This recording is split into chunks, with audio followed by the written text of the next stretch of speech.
sejam bem-vindos ao canal Cláudia Grangeiro, Psicologia e Informação. Este é um canal que traz temas diversos toda semana aqui sobre a psicologia, sobre diversos assuntos afins do ser humano, tudo que engloba a humanidade, o indivíduo, a gente está aqui para conversar. E este é um canal inédito na plataforma YouTube porque eu trago para vocês profissionais de ponta, de qualidade do nosso país. Então, de várias regiões do país, eu trago profissionais para estar conversando sobre alguns temas específicos. Hoje a nossa convidada é a psicóloga Bárbara Maglia. Seja bem-vinda, Bárbara. Obrigada. Bárbara, você fala de onde? Conta um pouquinho da sua trajetória. Eu falo de Passo Fundo, no Rio Grande do Sul. Eu tô aqui há 3 anos, mas eu sou de Florianópolis. A minha formação foi toda feita lá. E eu trabalho há 15 anos com crianças e famílias em geral, né? Com orientação de pais, trabalho clínico, já trabalhei em escola. A minha base, a minha orientação é Gestalt terapia, então eu trabalho segundo essa abordagem. E hoje aqui em Passo Fundo estou trabalhando principalmente com orientação de pais e crianças, embora eu ainda atenda adultos também. Eu cuido da página do Instagram com Limites com Afeto, e aí lá a proposta é que a gente ajude as famílias a encontrar uma parentalidade mais leve, mais fluida, que a gente possa fortalecer os laços para que a vida fique menos burocrática e mais afetuosa nas famílias, né? Com certeza. Para quem quer conhecer um pouquinho mais da história, do trabalho da Bárbara, eu vou deixando aqui no link do vídeo, na descrição do vídeo, o link do seu Instagram, então com certeza você vai se encantar. E hoje o nosso assunto é separação de pais e filhos. O que fazer? Bárbara, conta pra gente. Primeiramente, assim, eu gostaria que você contextualizasse hoje a formação de uma família, que vem mudando a cada tempo, né? Como se forma uma família no momento, na atualidade? Eu acho que isso varia muito, né? Normalmente as famílias chegam para mim no consultório e chegam para mim na figura da criança, né? Eu vou normalmente trabalhar com a criança. Então, para mim é importante entender o que essa criança entende que é a família dela. Então, usualmente, onde a gente chega, né? Quando a gente começa a investigar com a criança, quem é a tua família? Desenha aqui para mim tua família. Vamos montar nessa massinha as pessoas da tua família. A criança usualmente reconhece como a sua família a sua rede de cuidado próxima, independente se for uma pessoa só, uma mãe, um pai, enfim, ou um grupo pequeno de pessoas, né? Isso pode ser uma mãe e um pai, pode ser 2 mães, pode ser 2 pais, pode ser uma mãe e uma avó, né? Cada criança vai dar essa unidade de significado família, como aquilo faz sentido para ela. E quando eu trabalho na clínica, eu trabalho a partir disso. Se eu vou trabalhar a família dessa criança, eu tenho que entender primeiro o que é família para aquela criança, né? E isso pode variar. Então a gente parte desse princípio. Bom, primeiro vamos entender quem que essa criança entende que é a sua família.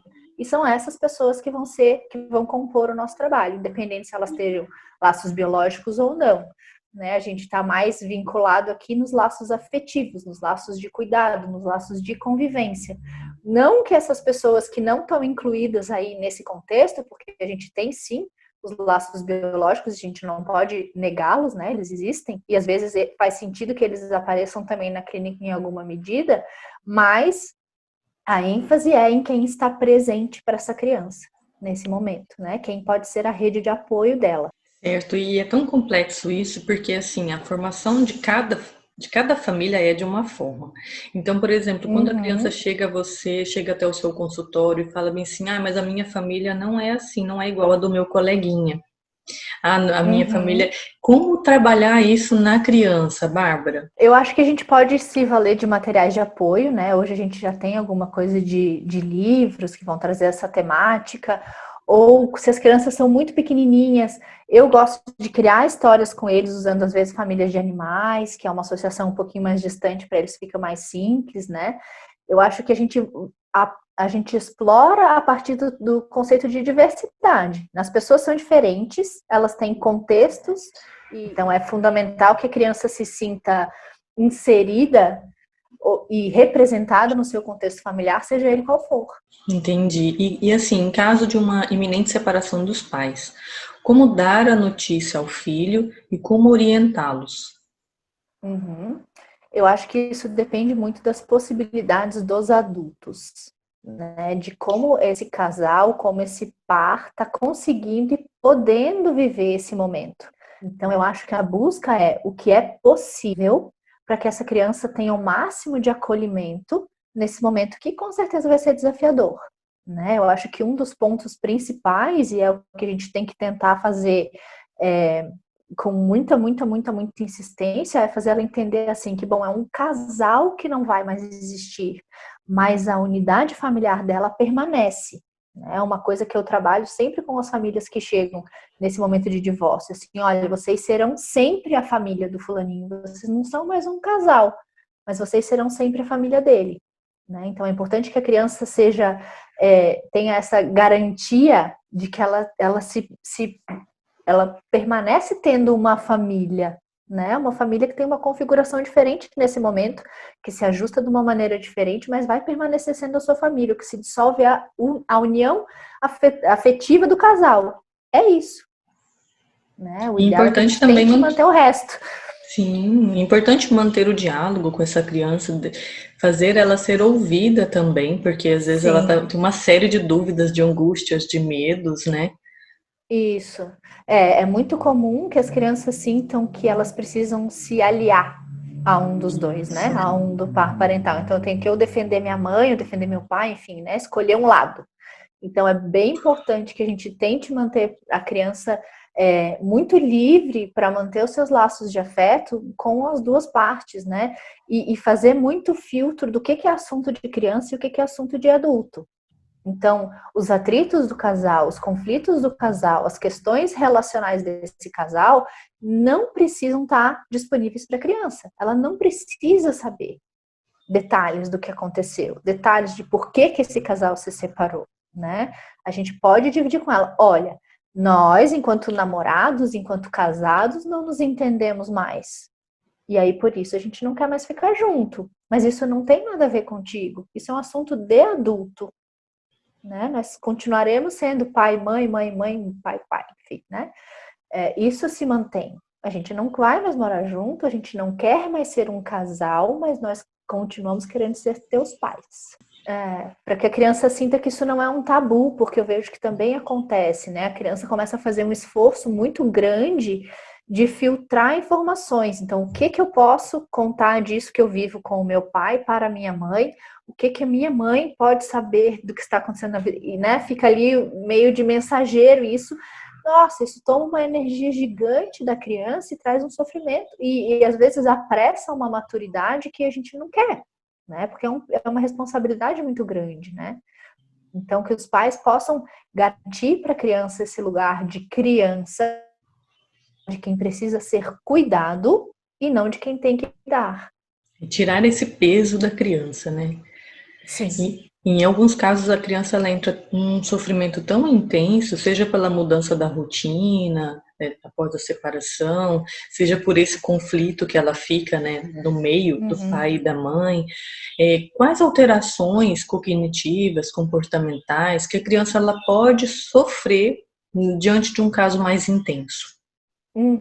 Olha, varia muitíssimo.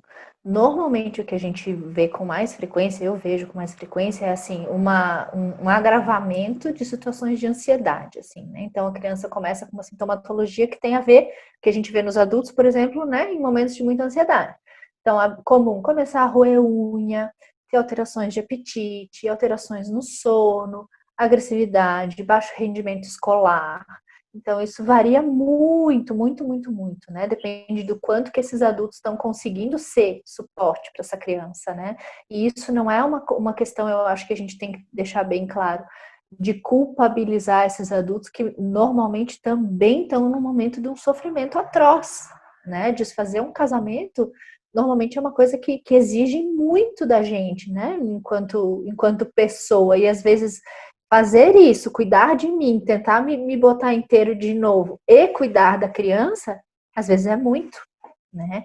Então, acho que aí vem a importância da gente poder reconhecer essa dificuldade, reconhecer o tamanho da nossa perna aí, né, para lidar com o desafio e, se preciso, procurar ajuda, procurar um acompanhamento, porque às vezes é demais. E não é demais porque a gente é pouco competente para lidar com isso, é porque é difícil mesmo, muito difícil.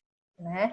Tem situações que é um rompimento relativamente amigável ou que há com pouco conflito, né? Uma coisa mais tranquila. Mas tem situações que são super, super, super traumáticas e super conflituosas, né? A gente não pode querer que essa pessoa, porque é mãe ou porque é pai, engula seu sofrimento, ponha no bolso para conseguir cuidar da criança. Não é simples, né?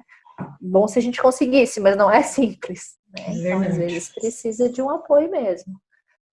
E lembrando que hoje, para quem está aqui nos assistindo, lembrando que na atualidade que a gente vive hoje, em conflitos de pais separados, tem a questão da alienação parental. A gente vai estar trazendo um outro vídeo para falar sobre isso também. E isso veio assim, só reforçar a necessidade de neutralizar a criança no meio desses conflitos. É um conflito, como a Bárbara está aqui explicando, entre adultos. A criança não pode se envolver nesse conflito negativamente. Então, que se envolva positivamente, ou pelo menos que ela seja neutra no meio disso tudo. Então, vocês que estão aqui nos assistindo, estão vivendo um conflito de separação, não façam um sofrimento ainda maior com seus filhos, que com certeza eles já estão sofrendo com a separação, muito pouco ou mais ou menos, mas eles já estão sofrendo, então não cause um sofrimento ainda maior envolvendo eles no meio de um conflito que não cabe a eles, que é um conflito de adultos. Bárbara, a gente agradece muito a sua participação aqui no canal. Com certeza, assim, muitas pessoas que estão aqui nos assistindo estão vivendo este momento, estão perdidas, não sabem o que fazer, por onde começar, como conversar com a criança, quando procurar ajuda. E a intenção aqui do canal é de estar passando uma informação de qualidade para quem está vivenciando momentos relativamente parecidos. A gente agradece a sua participação aqui. Volte mais vezes, com certeza. Eu que agradeço. E Uma não se delícia. esqueçam que a gente vai estar deixando aqui o link do Instagram da Bárbara aqui na descrição do vídeo. Obrigadão. Acho que o essencial é que a gente possa ser franco com a criança, né? Respeitando a maturidade dela, respeitando a possibilidade dela de absorver essa mudança e absorver essa transição, mas ser franco, né? Que ela possa entender que ela tem espaço de fala para ser acolhida e ser cuidada nesse momento que é delicado para todo mundo, né? Com E pedir certeza. ajuda, eu acho, né? A gente tem uma dificuldade de assumir, lidar com os nossos limites, né? E, poxa vida, é uma situação muito desafiadora, né? E dá para fazer com mais leveza se a gente tem apoio. Com certeza, com certeza. Vamos viver a vida mais leve, o mais leve possível, na Amém. medida do Isso. possível também, né? Na Que medida do possível, isso a aí. gente consegue. Obrigada. Eu que Muito agradeço, obrigada. Bárbara. Para você que está aqui nos assistindo, não Beleza. deixe de acompanhar os próximos vídeos que estão por vir. A gente vai falar sobre alienação parental também, que é um tema tão delicado que muitas vezes causa traumas na infância, né? Então não deixem de acompanhar aqui também, que é correlacionado com esse vídeo que a gente está gravando aqui com a Bárbara. Acompanhe os próximos vídeos, os próximos temas, e um grande beijo para vocês. Fiquem com Deus.